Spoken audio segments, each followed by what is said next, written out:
మన వాళ్ళు తెలుసు కదా, కొంచెం వచ్చినా కానీ న్యూస్ కొరకు, దాని కొరకు, పేరు కొరకు, ఈ మధ్య యూట్యూబుల్లో పేర్ల కొరకు, వాటి కొరకు, వీటి కొరకు ఆల్రెడీ ఉన్న వాళ్ళని వాడుకుంటూ ఉంటారు.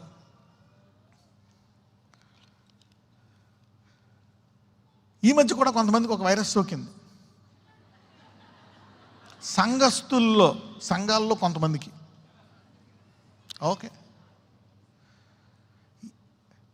LTF అని ఒక వైరస్ ఉంది, లూసిఫర్ థియాలజికల్ ఫార్మ్ అని నిందించేటి వైరస్ సోకింది. ఇది ఆన్లైన్ ద్వారా సోకుతుంది.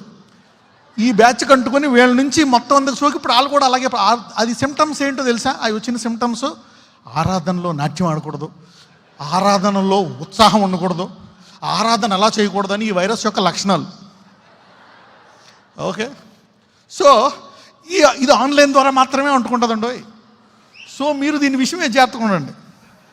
అదేముంది, మన దేవుడు స్వస్థపరుస్తాడు, కానీ ఇది కొంచెం అంటుకుంటే కొంచెం జాగ్రత్త. ఇది పేరు కోసమో లేకపోతే ఎక్కడెక్కడ దొరుకుతాడా అని. లూసిఫర్ చూడండి, గర్జించమో వాళ్ళు ఎలా దాక్కుంటాడు, అలాగా ఎక్కడ దొరుకుతాడా అని వీళ్ళు అదే పని అనమాట.